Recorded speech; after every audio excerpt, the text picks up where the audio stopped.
The Poor Little Rich Girl by Eleanore Gates. Recording by Susan Umpleby.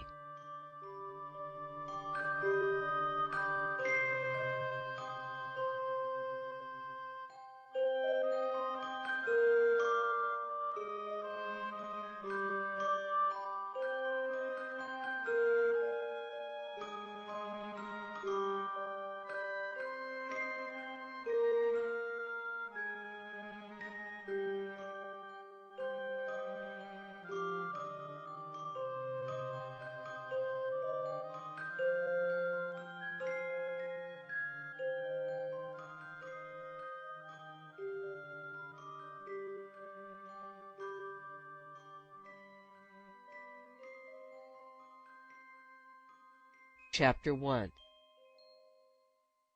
Halfway up the shining surface of the gilt-framed pier glass was a mark, a tiny ink line that had been carefully drawn across the outer edge of the wide bevel. As Gwendolyn stared at the line, the reflection of her small face in the mirror grew suddenly all white, as if some rude hand had reached out and brushed away the pink from cheeks and lips. Arms rigid at her sides, and open palms pressed hard against the flaring skirts of her riding coat, she shrank back from the glass. "Ooh!" she breathed aghast. The gray eyes swam. After a moment, however, she blinked resolutely to clear her sight, stepped forward again, and, straightening her slender little figure to its utmost height, measured herself a second time against the mirror. But, as before, the top of her yellow head did not reach above the ink mark, not by the smallest part of an inch. So there was no longer any reason to hope. The worst was true. She had drawn the tiny line across the edge of the bevel the evening before, when she was only 6 years old. Now it was mid-morning of another day, and she was 7. Yet she was not a whit taller. The tears began to overflow. She pressed her embroidered handkerchief to her eyes. Then, stifling a sob, she crossed the nursery, stumbling once or twice as she made toward the long cushioned seat that stretched the whole width of the front window. There, among the down-filled pillows, with her loose hair falling about her wet cheeks and screening them, she lay down.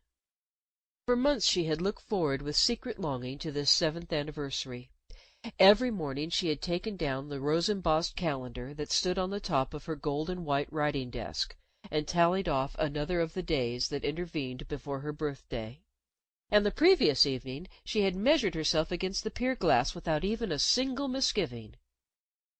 She rose at an early hour. Her waking look was toward the pier glass. Her one thought was to gauge her new height. But the morning was the usual busy one. When Jane finished bathing and dressing her, Miss Royle summoned her to breakfast. An hour in the schoolroom followed, an hour of quiet study, but under the watchful eye of the governess. Next Gwendolyn changed her dressing gown for a riding habit, and with Jane holding her by one small hand, and with Thomas following, stepped into the bronze cage that dropped down so noiselessly from nursery floor to wide entrance hall. Outside the limousine was waiting. She and Jane entered it. Thomas took his seat beside the chauffeur, and in a moment the motor was speeding away. At the riding school her master gave her the customary lesson.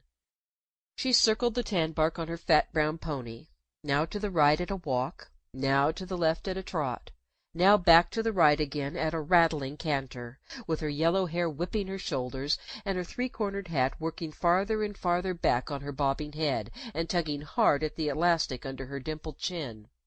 After nearly an hour of this walk, trot, and canter, she was very rosy, and quite out of breath. Then she was put back into the limousine and driven swiftly home. And it was not until after her arrival that she had a moment entirely to herself, and the first opportunity of comparing her height with the tiny ink line on the edge of the mirror's bevel. Now as she lay, face down on the window-seat, she knew how vain had been all the longing of months. The realization, so sudden and unexpected, was a blow. The slender little figure among the cushions quivered under it.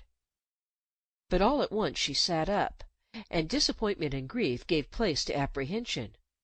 "I wonder what's the matter with me," she faltered aloud. "Oh, something awful, I guess." The next moment caution succeeded fear. She sprang to her feet and ran across the room. That telltale mark was still on the mirror, for nurse or governess to see and question, and it was advisable that no one should learn the unhappy truth. Her handkerchief was damp with tears. She gathered the tiny square of linen into a tight ball and rubbed at the ink line industriously. She was not a moment too soon. Scarcely had she regained the window seat when the hall door opened and Thomas appeared on the sill, almost filling the opening with his tall figure. As a rule he wore his very splendid footman's livery of dark blue coat with dull gold buttons, blue trousers, and striped buff waistcoat. Now he wore his street clothes, and he had a leash in his hand. "Is Jane about, Miss Gwendolyn?" he inquired. Then, seeing that Gwendolyn was alone, "Would you mind tellin' her when she comes that I'm out takin' the Madam's dogs for a walk?" Gwendolyn had a new thought. A walk?" she repeated, and stood up. "But tell Jane, if you please," continued he, "that I'll be back in time to go well, she knows where." This was said significantly. He turned. "Thomas!" Gwendolyn hastened across to him. "Wait till I put on my hat. I'm going with you." Her riding hat lay among the dainty pink and white articles on her crystal topped dressing table. She caught it up. "Miss Gwendolyn!" exclaimed Thomas, astonished. "I'm 7," declared Gwendolyn, struggling with the hat elastic. "I'm a whole year older than I was yesterday, and I'm grown up." An exasperating smile lifted Thomas's lip. "Oh, are you?" he observed. The hat settled, she met his look squarely. Did he suspicion anything? "Yes. And you take the dogs out to walk, so," she started to pass him, "I'm going to walk." His hair was black and straight. Now it seemed fairly to bristle with amazement. "I couldn't take you if you was grown up," he asserted firmly, blocking her advance. "Leastways, not without Miss Royal or Jane say yes. It'd be worth my job." Gwendolyn lowered her eyes, stood a moment in indecision, then pulled off the hat, tossed it aside, went back to the window, and sat down. At one end of the seat, swung high on its gilded spring, danced the dome-topped cage of her canary. Presently she raised her face to him. He was traveling tirelessly from perch to cage floor, from floor to trapeze again. His wings were half lifted from his little body, the bright yellow of her own hair. It was as if he were ready for flight. His round black eyes were constantly turned toward the world beyond the window. He perked his head inquiringly, and cheeped. Now and then, with a wild beating of his pinions, he sprang sideways to the shining bars of the cage and hung there panting. She watched him for a time, made a slow survey of the nursery next, and sighed. "Poor thing!" she murmured. She heard the rustle of silk skirts from the direction of the schoolroom. Hastily she shook out the embroidered handkerchief and put it against her eyes. A door opened. "There will be no lessons this afternoon, Gwendolyn." It was Miss Royal's voice. Gwendolyn did not speak, but she lowered the handkerchief a trifle, and noted that the governess was dressed for going out, in a glistening black silk, plentifully ornamented with jet paillettes. Miss Royal rustled her way to the pier glass to have a last look at her bonnet. It was a poke, with a quilted ribbon circling its brim, and some lace arranged fluffily. It did not reach many inches above the spot where Gwendolyn had drawn the ink line, for Miss Royal was small. When she had given the poke a pat here and a touch there, she leaned forward to get a better view of her face. She had a pale, thin face and thin, faded hair. On either side of a high, bony nose were set her pale blue eyes. Shutting them in, and perched on the thinnest part of her nose, were silver-circled spectacles. "I'm very glad I can give you a half holiday, dear," she went on. But her tone was somewhat sorrowful. She detached a small leaf of paper from a tiny book in her handbag and rubbed it across her forehead. "For my neuralgia is much worse to-day." She coughed once or twice behind a lisle-gloved hand, snapped the clasp of her handbag, and started toward the hall door. It was now that for the first time she looked at Gwendolyn, and caught sight of the bowed head the grief-flushed cheeks, the suspended handkerchief. She stopped short. "Gwendolyn!" she exclaimed, annoyed. "I hope you're not going to be cross and troublesome, and make it impossible for me to have a couple of hours to myself this afternoon, especially when I'm suffering." Then, coaxingly, "You can amuse yourself with one of your nice pretend games, dear." From under long, up-curling lashes Gwendolyn regarded her in silence. "I've planned to lunch out," went on Miss Royal. "But you won't mind, will you, dear Gwendolyn?" plaintively. "For I'll be back at tea time. And besides," growing brighter, "you're to have what do you think? The birthday cake cook has made." "I hate cake!" burst out Gwendolyn, and covered her eyes once more. "Gwendolyn!" breathed Miss Royal. Gwendolyn sat very still. "How can you be so naughty?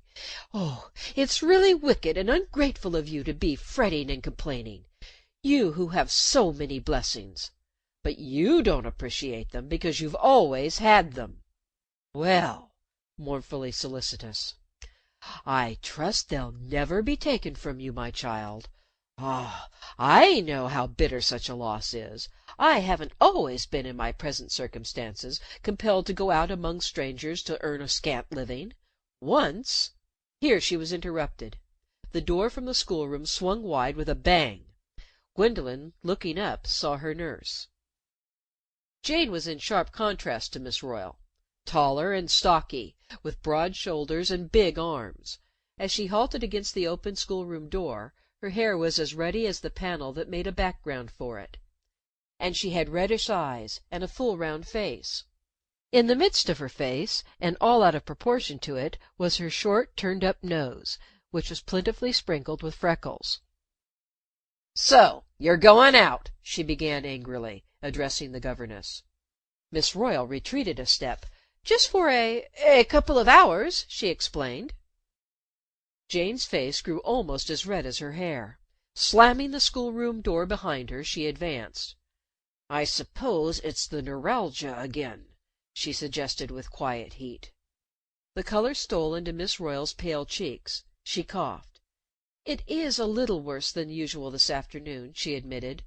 "I thought so," said Jane. "It's always worse on bargain days." "How dare you!" "You ask me that, do you, you old snake in the grass?" Now Jane grew pallid with anger. Gwendolyn, listening, contemplated her governess thoughtfully. She had often heard her pronounced a snake in the grass. Miss Royal was also pale. "That will do," she declared. "I shall report you to Madam." "Report!" echoed Jane, giving a loud, harsh laugh, and shaking her hair, the huge pompadour in front, the pug behind. "Well, go ahead, and I'll report you and your handy neuralgia." "It's your duty to look after Gwendolyn when there are no lessons," reminded Miss Royal, but weakening noticeably. "On weekdays?" shrilled Jane. "Oh, don't try to fool me with any of your schemin'. I see, and I just laugh in my sleeve." Gwendolyn fixed inquiring gray eyes upon that sleeve of Jane's dress which was the nearer. It was of black sateen. It fitted the stout arm sleekly. "This is the dear child's birthday, and I wish her to have the afternoon free." "Ah, then why don't you take her out with you? You like the automobile nice enough." This sneeringly. Miss Royal tossed her head. "I thought perhaps you'd be using the car," she answered, with fine sarcasm. Jane began to argue, throwing out both hands. "How was I to know today was her birthday? You might have told me about it. Instead, just all of a sudden, you shove her off on my hands." Gwendolyn's eyes narrowed resentfully. Miss Royal gave a quick look toward the window seat. "You mean you've made—" Sample complete. Ready to continue?